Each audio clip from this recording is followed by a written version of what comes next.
I took so that sorry. too. Two-parter. Okay, let me do this. There we go. The first one was, as being a GM, are there some elements that when you created your world where you're like, oh, that doesn't work right now, maybe I'll throw in something else, or have you taken like certain aspects from different, like say your older campaigns, or have you taken from like different campaigns that you've been in or read about? Yeah, I mean, it's one of those things where certain things work, where you put a lot of effort into certain elements of older campaigns, and you really like things that worked in those games, so you'll carry pieces over. Interestingly enough, on Corel, which I've mentioned a few times in the game, which is where Jared is from and exists in the continent of Marquette, that is a retooled version of a city on Corel that existed in a much older campaign that I ran. So that just kind of didn't really, it wasn't like a whole world that I fleshed out, just a part of the campaign took place there, and I really liked it, so I brought it over and really solidified it in the world of Exandria. And there are a lot of times in the game where you'll prepare a storyline and be like, oh, this will be a cool story, and then the player's choices completely change the nature of the narrative, and I'd be like, oh, I feel like that'll be shoehorned in if I try and push that in. I'd rather pursue where they're going, and so I'll drop that storyline and begin to build up something that more leads to the direction they've taken. This is the essence of letting the players guide the narrative. Kind of ad-libbing? What was it? Kind of like ad-libbing, when you have Exactly. You just kind of go with it and figure out where it goes, and it can be a really scary feeling if you aren't used to it, but it's also very thrilling. There's nothing quite like being like, okay, let's see where this goes. Okay, and the other part of it was, what was your mindset when you were creating my favorite character, Victor? Victor. Yes. My mindset of Victor was just what I said. Okay, let's see how this goes. I didn't design him. He was a completely improvised character. They were over in Althensia in Vasselheim, and I'd considered and thought about, but never fleshed out where a source of black powder would be able to be found in this area of the world. And Tal'Dorei is a few areas where they might have been able to discover it or refine it. And all of a sudden he's like, I'm going to find somebody with black powder. Oh, okay, who would he find? Okay, yeah, so you make your way, based on the type of industry that is built up in the Braving Grounds, the quartz section of the city, there'll probably be somebody there. Okay, who's he going to find? You find a building. What's he going to find in the building? The whole time I'm just like smiling and nodding. I'm like, yeah, totally. You know where you're going. In my head, I'm like, oh my god, what's gonna happen? Will this be just a weird, creepy guy? Okay, yeah, nobody likes him because he makes explosive stuff that can probably kill everyone. Okay, we'll go with that. And so that was purely improvised. And even the name Victor, if you watch me, he says, what's your name? I'm like, Victor! I just said words or sounds, and a name came out of it, and people were always like, oh, Victor. I'm like, yes, Victor. That wasn't a choice. It was just me blurting out what came in my mind at the time, and thus he was born.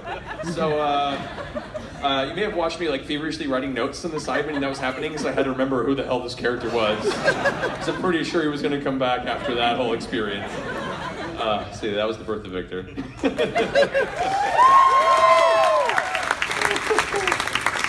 Oh, boy. All right, I'm going to try and answer these pretty quick so we can get through a bunch of people here, because I have a lot of hands here. Let's see, you've had your hand up for quite a while. Oh my god, my arm. And I'll start scoot over in this direction, dividing and conquering. Can you have them stand up? Yes. I apologize. What is your question, sir? I have two questions actually. One might be a little bit complex, but one of them is, what was it like having Vin Diesel come on the show and play with you guys? Ooh. And just how was it like? It was ridiculous. I got the call 3 days beforehand from Dan Casey at Nerdist going, hey Matt, do you want a Dungeon Master for Vin Diesel? And I was like, what's up, Dan? Oh, you serious? Oh God, okay. Sure. And they were like, okay, so you have prepare about 2 hours of content, probably a 2-hour game. I'm like, all right, cool. So I prepared this whole 2-hour arc. I show up, and when someone's on that level of multi-international stardom, there's like a 98% chance they're going to be a dick. And I was like, oh, please don't. And he wasn't. He was absolutely really chill, very personable, excited to be there, and like a genuine person. I was really, really happy that experience was so positive. Like a kid in a candy store kind of thing. Yeah, and he was a little rusty. He hadn't played in a while, but as soon as he got into it, like he turned into a big 8-year-old, especially when he got his first critical. Which, by the way, nothing scarier than having Vin Diesel come play in D&D and knowing that the dice can do whatever they want. I'm like, great. He's going to show up and he's going to roll poorly and be like, this is stupid, and hate his experience and walk away. The minute he got that first critical, I was like, thank you. Thank you so much. He's the star of the short, and you let him be a star. Then he rolls second critical. I'm like, all right, you're being a little aggressive now. But I show up to prepare for it, and like, all right, so his schedule's a little tighter, you only have an hour to play. I'm like, okay, so I have to cut the session in half. Okay, I can do that, I'll just tighten things up. Then he shows up, and his manager goes, hey, yeah, so the schedule's kind of tight, we only have about 25 minutes. All right, good thing I chugged that monster, because we're gonna go real fast.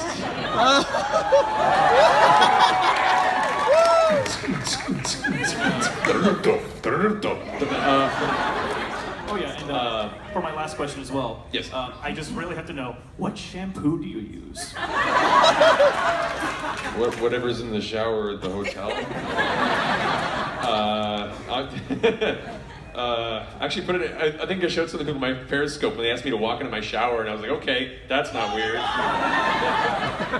It's like T-gel, the like industrial